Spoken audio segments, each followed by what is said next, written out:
امی بهتر لسر روشا گرتیان راوستن ما میوانداری نافعبیر و اندام پولیت بیرو پارتیا دموکرات کردستان سوریا ژ آلمانیا لگلمه ما مستنافع ابدامات باش دماش دهفدمی کو پیاده چکدارین داعش سربست برده اندام والیگرین پدکسی و انکسی بنچاف دکود و گلو ما اف اندامین انکسی ج داعش مترسی دارتر بگو من دخین پروژه پیاده لد کردستان سوریه بهترت دخواده وکو هوا آگادار کرد یعنی دما کن بینیم ده کسین اندام ولانگرین انجمن اجتماعی کردی و پارتی دموکرات کردستانی سوریا دهندره زندان ده دویدم بینیم وکسین کو تیروریست و کو دنیا بگشتی ایرو شریوان دکه کو وکو کتن نسین به داعش ام دبینن کو سربست زندان پیاده تن بردان دقنا روکی خبدن خویانی کرن وکو ام ديمقراطينا ام يكتيا جلاد بهارزن ام تخادن روبالكي نوفكن بيغومان اف برياريكو پیادت زد هندر کردستان سوریه ایک جبریاری خوا کوبریار جمع وابی انجام سر کرده وابی تنینیا حمود بن کنترل دنا بریار آوا هاتیه دستگیر کردن رژیم بشار چجوات خوازی وی بجید کن رژیم ایرانی خوازی چجوات خوازی اوینا بگمان بالحرف جی بجید کن مرمو ما بستوا بجمع که هناك دقنا روكك النوب بدي خوا انكو بدنا خوياني كدن خو بدي قبول كدن بشارعي جبركو ام دزانن دبا سالين بودي دا بهتر جنيبه ملت كردستان سوريا دا درب دركت جبليه بني زندانا دا حموي ري جيان البروان قرتنا ايكو رباندنا ايكو كوشتنا ايكو درب دركنا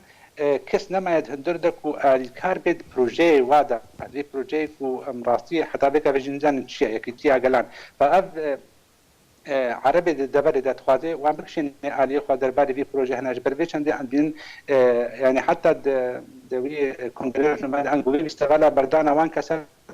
ددينا خوياني كيرن افكاسي هناك نلجم قرتيبون تن الجما وكو مراوستان بون چند برسه كان مجواكن وما بردان دقنا بدي خوياني كيرن انه بلكي د پیشروجه دا افکاسي هناك پشتمانیاوی درباري بروجه واناكي بكنا دنگن هنا دبيجن كو اف كريارن پیادي في اواي پیامن جبو انا كسي كو بتو اواي ام ور الهفاتني ناكن تايبتي دما داوي دا دنگن بلند بون كو ول هفاتنك نافر هر دواليان دا درست بده بلا قنا ام خابال خنا كنو ام بري تشيغاب نقبينا ما واندا تشيبه ان تشي كيتينا قبينا ما او پیاده تشيبه دبي ارمان يكبي يعني ارمان دما و پیاده ديار بكام تدخل او تدخل قلب ارمان دما بويك حتى كو يك ريجي لسر خاكي جي بي بيغومان نا چونكي وقت ما قلت يعني پیاده ناخذ بدياره خويا پیاده اگر هيسك جدربه نبي ضغطي بك ودبر يكريزدي بشاواي وينوي بيغومان نليناها وراستا ونراست بيجن ندعوا ديما دي بشاواي وبيادين يسبوني لتفكير سياسي بقشتي هندري كردستان سوريا دبكي جبر جدابونا بروجه تشتكو بيادة خوازي نممكنكو انجمن اجتماعي كردي سر قبول بك يعني آلين هنا دبيجن بركو انا كسي نكارج ائتلاف سوري دركفه پیادی جی نکارج هف پیمانا رژیم و ایرانی در کفش بروی یکی لحف ناکن تجاری تا چرا دایا یک راسته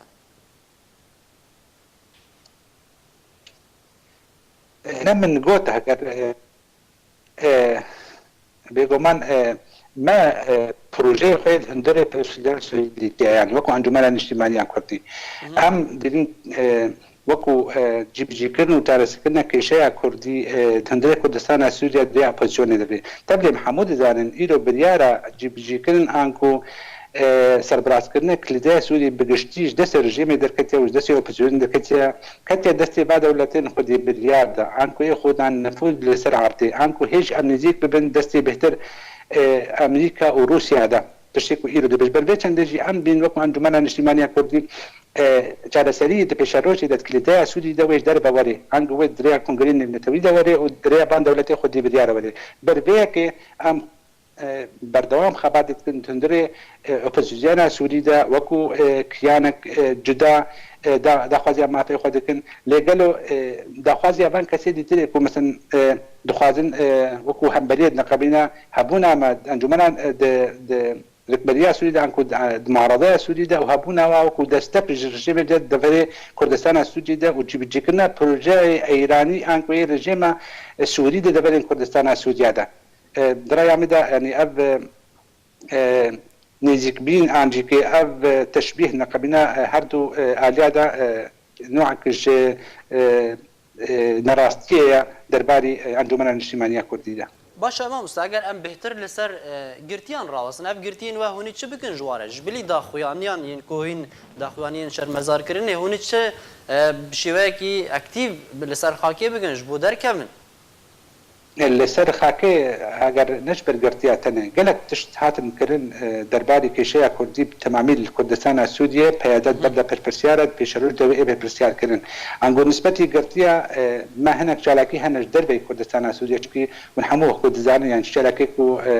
عنده منا اجتماعيات كردي هندي سوريا دبكي بچنده جالاكي رابوجي بس اب جالاكي كو يعني نكاريا چه باندوري عنقو چه تأثيري لسر هلويستا بيادي درباري باقرتيا دا بكي بربيك من سر آستي نيب دولتي عنكو دولة أوروبية أو أمريكية ما أم حودان كن ريختني ما في مروبا دا كو أمدان بكهن ما كو أبغرتي مناك زندان بيدنا وأد دما بولي داني زكي هي بكده بجم تشندير رابورا لريختني ما في مروبا دركتن كو بيدي حتى تشوف عندوري تشتينا مواد كده بالي كسي معارضي قدر بالي أنجمن الاجتماعية كردي مدري سوريا ده بحقيقة مجبري بيننا حق أمراء أمريكا تشتكي تسرع عدد مجبري باخو إيش عندنا وبا بياناتك وتبتكبل باشه ما مست هندك گرتین و ابن زیکی 6 ساله هندك جي درباس بونه بلکه 7 سال جي درباس بونه لدف پیادین رواندن و پیادی اعتراف جناک کل دفوانه اگر روش بوی اوایی بردوام کرد اگر چند سال دیجی بوی اوایی ما گرتین و چاره اوان چه بنج یعنی براستي برصفا كون دبيجن انه تنه هون داخويانيان بكن يان جيفينو چالاكين خو نشاندان شرمزاري بكن اف تنه نبسه ما مستا دقا ام هيجي واضح يعني كديارين بيدت دبرن كردستان السوري ده وكو كما قلت مثلا قردياتنا يعني هاجر ام خندنا كدبكن كديارين بيدر دسبيكا شوراشا السوري ده حتى روجا ايرو اوان كديارا ابين جسالا بعث وكو بارتيك دسلدار نكاد بروجيا كو بيدا جوارا بيك اني دبري كردستان السوري ده بيك بيد فعرف بين 6 سالي بوريدا يعني مثلا قرتيا مثلا قلق كننجح قالك شو انا سركدين انجمن الاجتماعية كردينا خدان رولا كجرينكن بتبقى سياسية كرديدا بلا دبرن كردستان السوري بحمي بالا كرنا يعني تشكسيكو لجي وانا كرابي انكو برياري وانا كنشوفي انا كل دجي سياساتي وانا كاشكرابك ببايبي او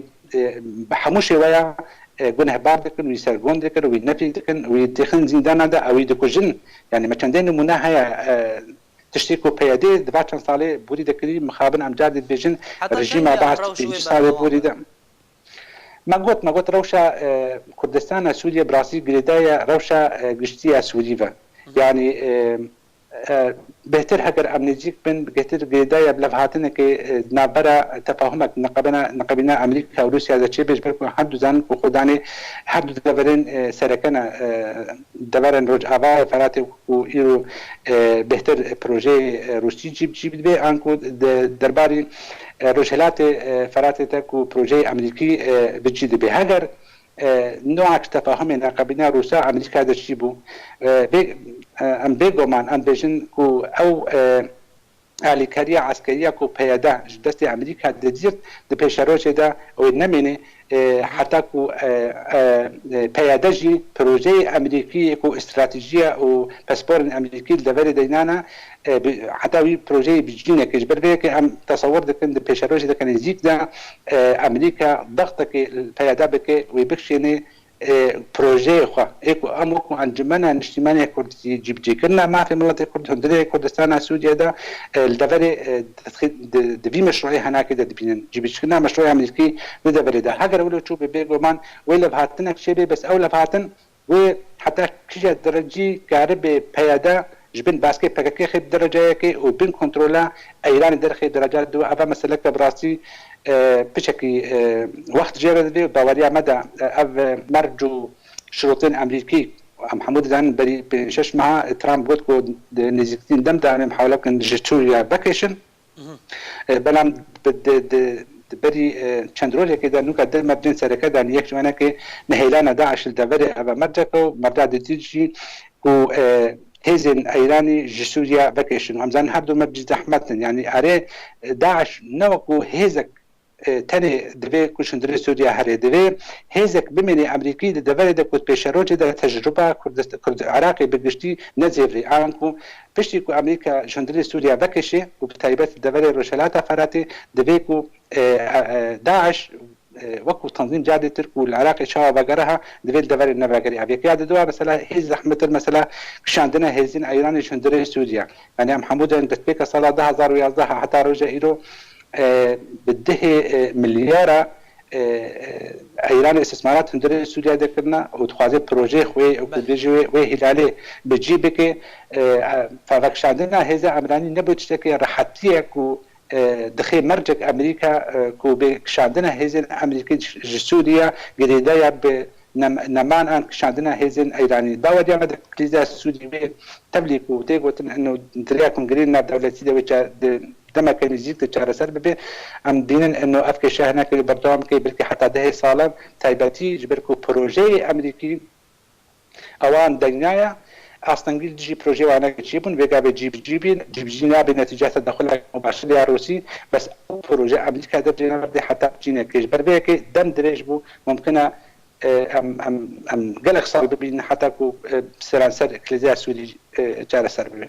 گلک سپاس اندام پولیت بیرو پارتیا دموکرات کردستان سوریا نافع بیروت الگلمه بو گلک سپاس جبو بجدار بوناته الگلمه